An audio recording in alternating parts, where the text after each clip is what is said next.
শ্রীমঙ্গলে দেখছিলাম একটা হরিণের বাচ্চা পাইছে, মা পায় না, আইনা কুত্তার দ্বারা দিছে, কুত্তা দুধ খাওয়াইয়া ফেললে বড় উঠছে। আরে কুকুরের ভিতরে অনেক সময় দয়া দেখা দেয়, কিন্তু মানুষ হয়েও দয়া দেখা দেয় না। গুলি কইরে কইরে বাচ্চা ফুলা ভাঙে মাইরে লায় হেলিকপ্টার থেকে ঘুরে।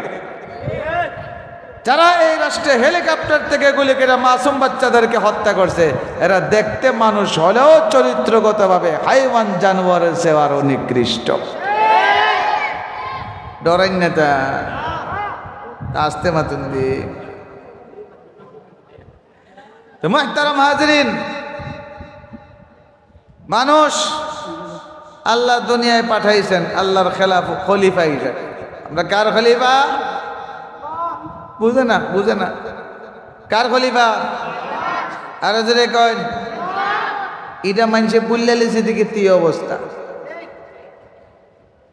আমাদের যুব সমাজ তার মনেই নাই সে যে আল্লাহর খলিফা।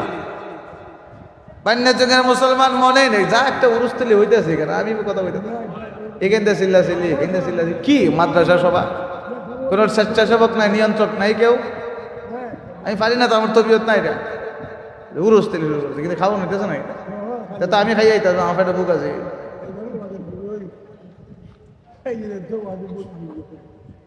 ইস, বলেন আমরা কার খলিফা? আরো জোরে কয়। আমরা আল্লাহর খলিফা। আল্লাহ বানাইছেন মানুষকে আল্লাহর খলিফা হিসাবে, কিন্তু কেউ দুনিয়াতে আল্লাহর যে খলিফা এটা মনে রাখে, কেউ মনে রাখে না। যে মনে রাখে আল্লাহর খলিফা, তার চালচলন একরকম, যে বুঝলে লেছে হের চালচলন আরেক জাত। কথা বলেন না? আর যারা আল্লাহর খেলাফতের কথা ভুলে যায়, এরা হইল শয়তানের খলিফা। আবু জেহেল শয়তানের খলিফা, নাস্তিক মুরতাদের দল শয়তানের খলিফা। আমাদের দেশে যারা ইসলামের বিপক্ষে কথা কয়, কার খলিফা? এটা শয়তানের খলিফা। আর আমরা কার খলিফা? আল্লাহর খলিফা। এখন খলিফা যে কইতে পারে না, খলিফা হইতে গেলে শিক্ষা দীক্ষা লাগে। মূর্খ মানুষ খলিফা হয় না। আমরার দেশে একটা চেয়ারম্যানের যদি যারা দুইজন, এরপর মানুষ কয় হেরে বুট দিস না, হেরে দে পিতার লাগি, কয়ে শিক্ষিত, কথা কয় না। রব্বুল আলামিন ফেরেশতাদের সামনে প্রকাশ করলেন, আমি খলিফা বানাবো মানুষ। ফেরেশতারা বললেন, আমরা বুঝে ধরে না আল্লাহ, আমরা কমতে, আমরা বুঝতেছি না। আপনি খলিফা বানাইবেন মানুষ রে, এরা কেমনে খলিফত কায়েম করব?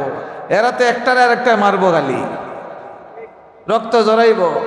আর বাড়িটা যদি অভিগঞ্জ হইতে তোর ক্ষতই নাই, টেডারালি এবারে গিয়া আয় হায় হায় হায়। কাফেরদের মোকাবেলার জন্য ডাকলে মানুষ পাওয়া যায় না, অন্যায়ের বিরুদ্ধে ডাকলে মানুষ পাওয়া যায় না। মুসলমান সামান্য টাকার জন্য, রিক্সা বাড়ার জন্য, 2 টাকার রিক্সা বাড়ার লেগে কেউ কেউ মাইলে হবিগঞ্জের ইতিহাসে আসেনি। মুসলমান তোমাকে আল্লাহ বানাইছেন আরেক মুসলমানের রক্ত জড়াইবার জন্য। আল্লাহ পাক রব্বুল আলামিন মুসলমানের রক্তকে বহু দামি বানাইছেন। একজন মুসলমানকে অন্যায়ভাবে হত্যা করলে, হাদিস শরীফে আল্লাহর নবী বলেন, আসমান জমিন ধ্বংস হলেও আল্লাহর কাছে এত ভারী লাগে না, একজন নিরপরাধ মানুষকে হত্যা করলে আল্লাহর যে পরিমাণ কষ্ট হয়। এই মানুষ বানাইছে কে? ফেরেশতা এখন আল্লাহ বুঝে ধরে না, এরা তো রক্ত জড়াইব গালি, এরা কেমনে? আমরা কি যথেষ্ট না? ফেরেশতারা আপত্তি না, বুঝতে চাইতেছে, এটাও অনেকে বুঝে না। ফেরেশতারা আপত্তি করছে, ফেরেশতারা আপত্তি করতে কি তার লাগি? আল্লাহর সিদ্ধান্তের উপরে কেউ আপত্তি করতে পারে? আর যদি এখন আল্লাহ সিদ্ধান্তের উপরে কেউ যদি আপত্তি করে, নিঃসন্দেহে বেঈমান। আমাদের দেশে হন বাড়িয়েছে যুক্তিবাদী, যুক্তি দিয়ে ইসলাম বুঝে, কয়ে ইসলামে সবকিছু ঠিক আছে, এটা একটু আছে না কিছু সুশীল। এরা কি সুশীল? হ্যাঁ, ইসলাম তো সুন্দর কথা বলে, ঠিক আছে, ওই যে ইহুদিদের কথা বদনাম করেছে, এটা তো একটা সম্প্রীতি হলো না। সম্প্রীতি শিখাইতেছে, তো সম্প্রীতি নিয়ে তুই তাই যুক্তি দিয়ে কোরআন বুঝবার চেষ্টা করে। যুক্তি দিয়ে কোরআন বোঝা যায় না। কোরআন বুঝতে গেলে রাসূলের সিরাত দেখতে হয়। কোরআন বুঝতে গেলে হাদিসকে সামনে রাখতে হয়, কোরআন বুঝতে গেলে রাসূলের সুন্নাহকে সামনে রাখতে হয়, কোরআন বুঝতে গেলে সাহাবায়ে কেরামকে সামনে রাখতে হয়।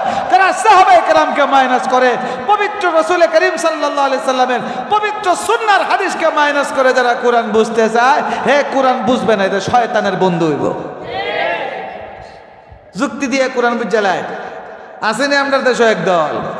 বেটা তুই যে সব জায়গায় যুক্তি দেখাস কোরআনের সামনে, সব কথা তোর যুক্তি ধরবো? সব কথা যদি মানুষের যুক্তি ধরতো তাহলে কোরআন পাঠাইবার দরকার হইয়াছিল না। আল্লাহ কোরআন পাঠাইছেন, নবী পাঠাইছেন এই সমস্ত জিনিস শিক্ষা দেওয়ার জন্য, যেগুলো মানুষ যুক্তি দিয়া বুঝবে না, বুদ্ধি দিয়া বুঝবে না। কাজেই কোরআনের কোনো কথা যদি বাহ্যিকভাবে বিজ্ঞানের সাথে সংঘর্ষমান হয়, তোমার বিজ্ঞানকে লাথি মারি, আমি কোরআনকে শ্রদ্ধা করি। আসতে কয় বুঝে না, আমার মাথুই বুঝে না। আমি তো বান্যু চুঙ্গে আর হবিগঞ্জে মাথুই মারতাছি, আমি তো ঢাকায় মারতাছি না। জবাব দেন বলেন আমার যুক্তি কয় এমনে, কোরআন কয় হেমনে, আমার মত হইব কেমনে? কোরআন যেমনে, মুসলমানের মত এমনে। কোরআন যেভাবে, মুসলমানের মত সেভাবে। কোন মুসলমান কোরআনের বিপক্ষে কথা বলতে পারে না। যুক্তি ধরলে ধরছে, না ধরলে না ধরছে, এটার নাম ঈমান।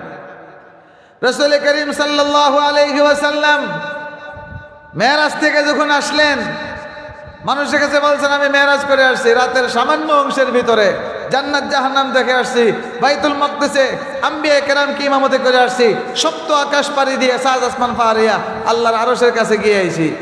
মক্কার মানুষে কয় মুহাম্মদ যে পাগল, যাও কিছু সন্দেহ আছিল, এখন আর কোনো সন্দেহ নাই, পাগলই। সুবহানাল্লাযী আসরা বিআবদিহি লাইলাম মিনাল মাসজিদিল হারাম, আসরা বিআবদিহি লাইলাম মিনাল মাসজিদিল হারাম ইলাল মাসজিদিল আকসা আল্লাযী বারাকনা হাওলা লিনুরিয়াহু মিন আয়াতিনা ইন্নাহু হুয়াস সামিউল বাসীর। এখন কিছু মানুষ মক্কার কয় আবু বকর তো খালি হের মোহাম্মদ মোহাম্মদ মোহাম্মদ করে, কয় এখন কে আবু বকরের কও মোহাম্মদে কিতা কয়, দেখি আবু বকরে কিতা করে। হযরত আবু বকর সিদ্দিক রাদিয়াল্লাহু তাআলা আনহুকে কিছু মানুষকে, আবু বকর তুমি যে মোহাম্মদের কথা বলো, মোহাম্মদের জন্য পাগল, শুনছো তোমার মোহাম্মদে কি কয়? আজকে যদি শোনো তাহলে তুমিও কইবা মোহাম্মদ যে পাগল। কি কইছেন? তোমার মোহাম্মদে কয় রাতের সামান্য অংশের ভিতরে বলে বাইতুল মাকদিস সাত আসমান সব দিক খেয়েছে বলে। হযরত আবু বকর সিদ্দিক বলেন তোমরা কইতাছো না, সত্যি মোহাম্মদ বলেছেন। তো মোহাম্মদে কইতাছে। আবু বকর সিদ্দিক রাদিয়াল্লাহু তাআলা আনহু বলেন যদি মুহাম্মদুর রাসূলুল্লাহ এই কথা বলে থাকেন তাহলে দুনিয়ার কেউ বিশ্বাস না করলেও আমি শতভাগ বিশ্বাস করি। এটার নাম হলো ঈমান, এটার নাম হলো ইসলাম। আর আমরা ইসলাম কোন